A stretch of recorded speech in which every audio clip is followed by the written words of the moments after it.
All right, so I've been trophy hunting seriously for a couple of months now, and in that time, I have finally gotten my first 10 platinums. And an idea that I wanted to do for this channel ever since I started was ranking the platinums from worst to best as I was going along. And so now that we have 10 platinum trophies, that's exactly what we're going to do. So as you guys can see, we have a tier list up on here, and we're going to go through my first 10 platinums. And I'm going to rank them from worst to best, or I guess from D to S, as you normally would on a tier list. Now, in saying that I've been trophy hunting for a couple of months, it's not really a couple of months, like it's more like 2 months, because in the beginning, when I first started this channel, I didn't have a lot of time to actually trophy hunt, and I hadn't really worked out where I was going with the content on this channel yet.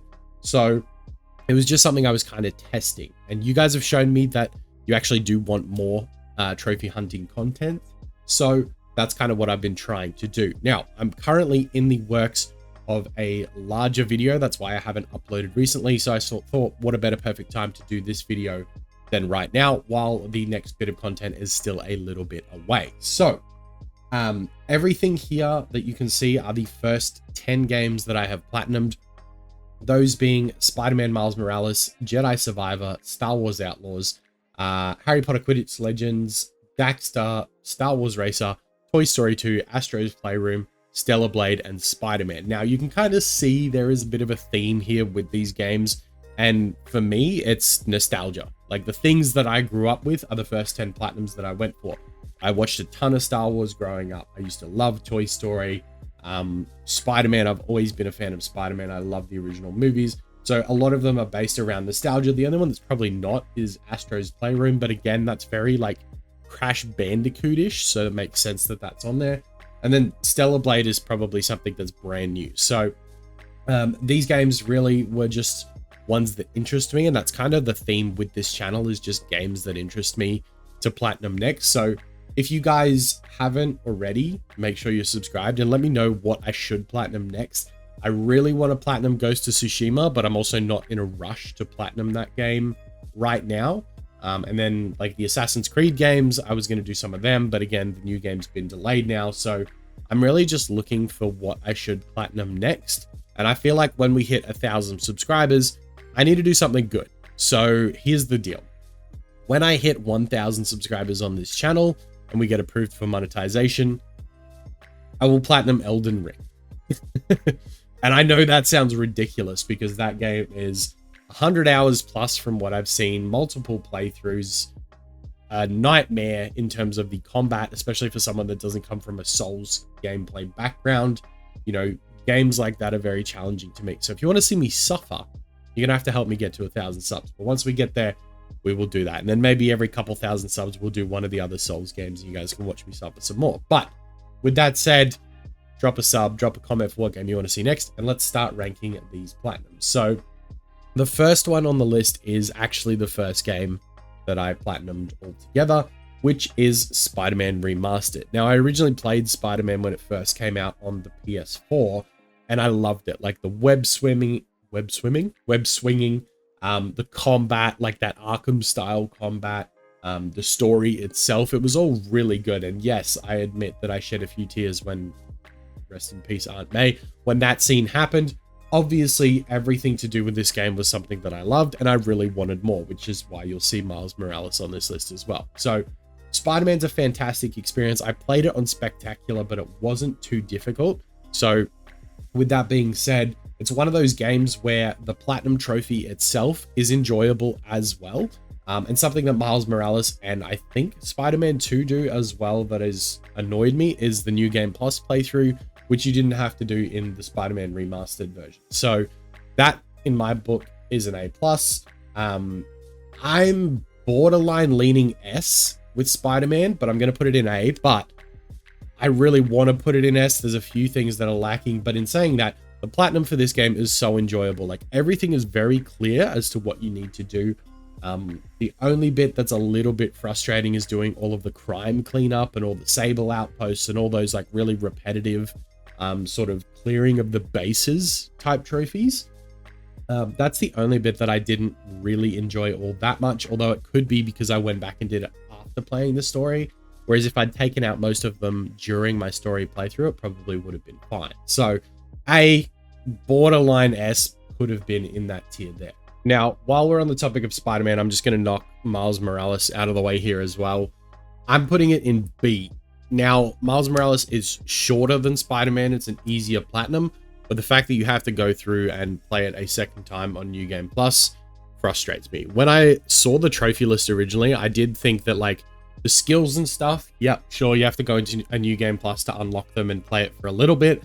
I didn't think I was going to have to finish the whole story, but it turns out to get the platinum, you actually have to finish the whole thing twice. So this drops it down into B tier. But basically all the same good things about Spider-Man. It's very straightforward how to get the platinum. All of the trophies are relatively easy. Some are just a bit time consuming, but overall a really great experience. Next up, probably a platinum that's heavily debated. So Astros Playroom, I'm going to go with next. Now, some people love this, some people hate it, and I don't know why.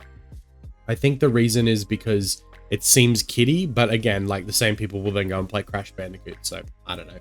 But to me, Astros Playroom is a must for every trophy hunter. Like, it comes installed on your PS5. You should have it off the rip. Easy platinum, fun platinum, decent gameplay. It's one of those things where it's not a hard game to platinum and you can just play it and zone out and just go through the motions, get it done.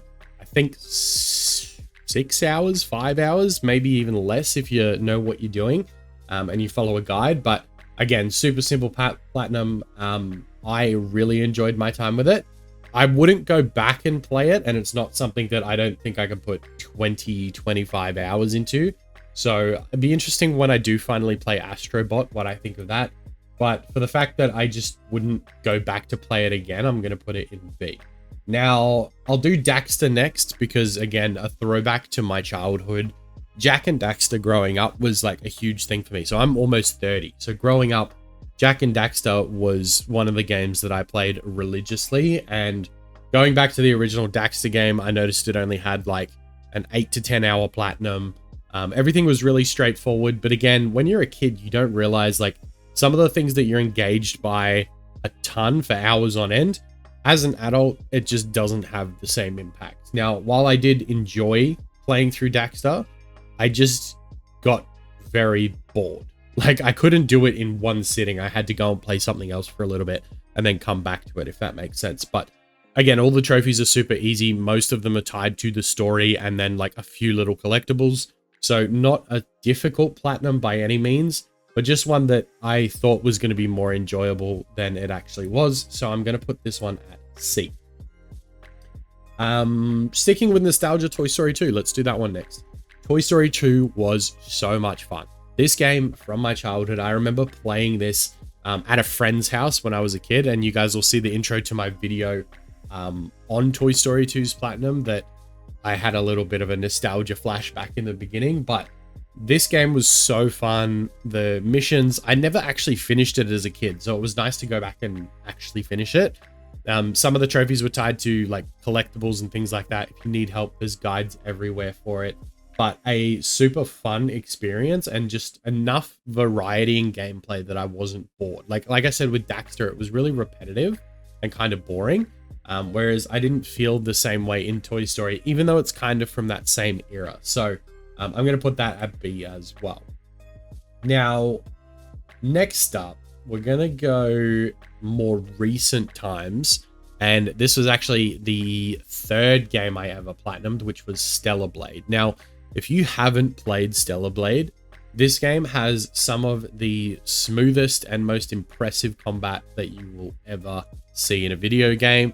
There's a variety of skills and moves and things that you can do that to me are just super impressive. Not only was it visually impressive, and I'm not just saying that because of the main character, although nice, but the game is just gorgeous. The graphics in this game really show off what the PS5 can do.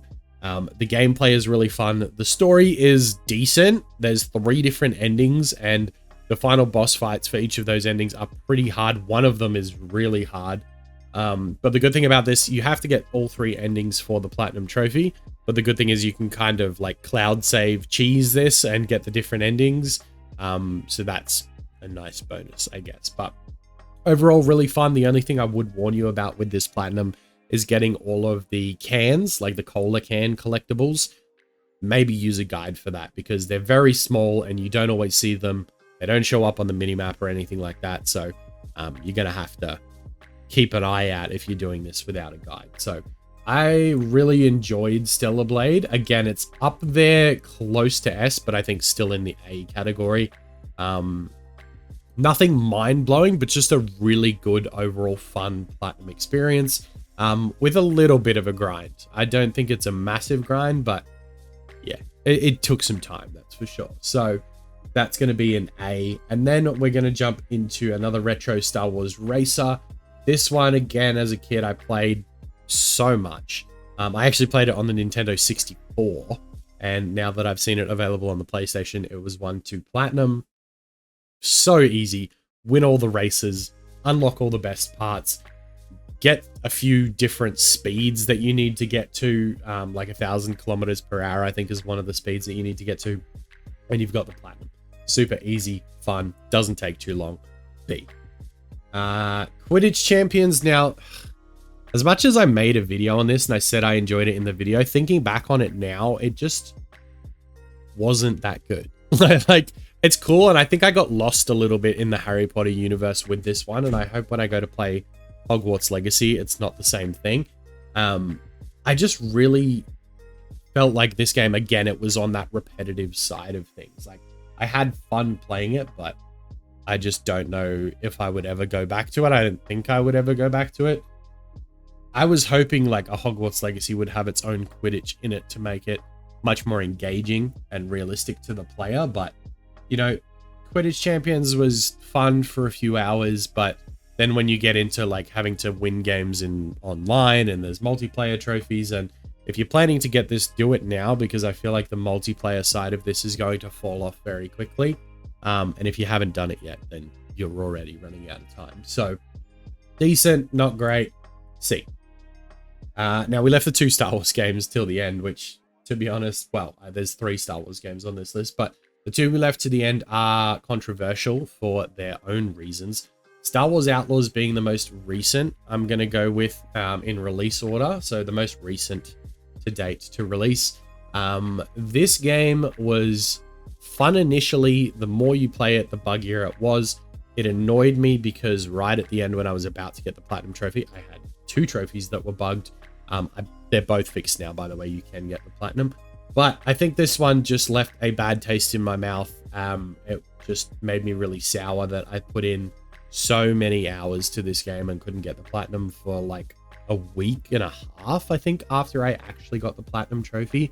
So this one, again, the story is forgettable. Like, it just wasn't a super well-written story and not something that I was super interested in from a Star Wars game. It was still fun and it was still decent, but at the same time, I just don't find myself wanting to go back to it and play it again. So for that reason, I'm just gonna say B. Because bugs aside, like, I would put it there. If the bugs were still in it, I'd probably have it at a C tier. Now, Jedi Survivor being the final game on this list, it's one that I hold near and dear to myself because this was, you know, a really cool experience for me to actually get to fly out and playtest this early through my other channel. This one is something that I've replayed maybe 4 times now. I think I've finished this game. And every time I go back to it, you know, 3 to 6 months apart, I enjoy it and I have a fun time with it. And going back this time around to play through and get the Platinum, it was fun. The only thing that I didn't like about this was the collectible grind at the end, because the amount of collectibles, I think there's 100 off the top of my head, 100 collectibles, and they're not shown on the minimap. They're not really easy to spot. They're very small. So to get all of those, and some of them are actually like hidden through doing something else to get them. The fact that you have to find 100 of those to get a trophy is ridiculous to grind out. But again, super enjoyable, only in A tier because of that collectible grind at the bottom. So again, nothing in S, nothing in D, but again, that's just my first 10 platinum trophies. I'm still very new to this. I haven't actually gotten a ton of platinums so far. So this is the beginning list to many, many more.